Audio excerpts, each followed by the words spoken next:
Hi again, my name's Ameera Conrad. I'm a theatre maker, writer, performer and director from Cape Town and currently living in London.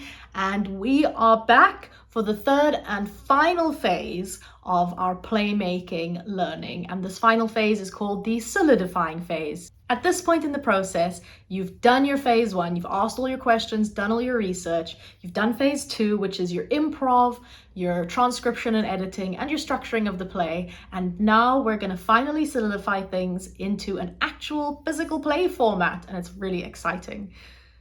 As you're working with your edits, now is the time in which you can really play around with them and really figure out what style it is that you want your play to be performed in. A fun way to do this is to use the whose line is it anyway exercises, where they would take different styles of performance and put it into a hat, and in the middle of somebody performing a scene, another person pulls out a different style and the actors just have to think on their feet and perform it in that style.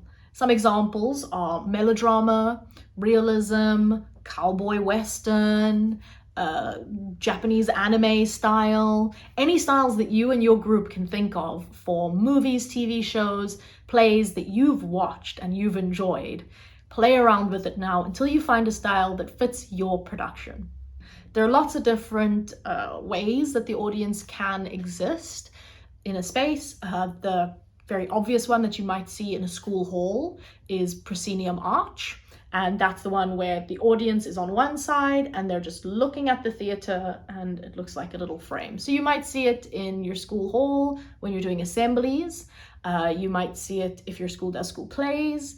If you've ever been to the Baxter Theatre, the main section of the Baxter Theatre is proscenium arch, but the upstairs studio space can be moved around and it's a thrust space. So thrust space is where it's potentially on three sides, or where the front of the stage juts out and audience members can sit on all sides of it. Another configuration for your audience is in the round, which is where you as the performers are in the middle and the audience is on all sides of you. That can be in a square, it can be in a circle. That just means that the audience is surrounding you. And another one, which is one of my favorite ones, is traverse, which is where the audience is on two sides, almost like a runway. This is the point in your playmaking process when you can really enjoy being an actor and acting this play that you've written and created. You're kind of having to wear two hats. So you have to be a theatre maker, writer, director, and also be an actor at the same time. So it can be a little bit complicated. A nice, fun, easy way to go about making this work is to make sure that not everybody is on the stage at exactly the same time, and that you nominate one person to step outside and always have a look at what's happening on stage.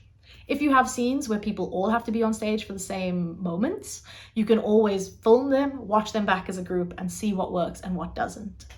This is also the point where you're going to have to be using all of the things that you've learned thus far, your voice exercises, your movement exercises, your characterization, and even things that you would have learned in dance and music to start putting the piece together as a whole and finding what connects all of these moments to each other.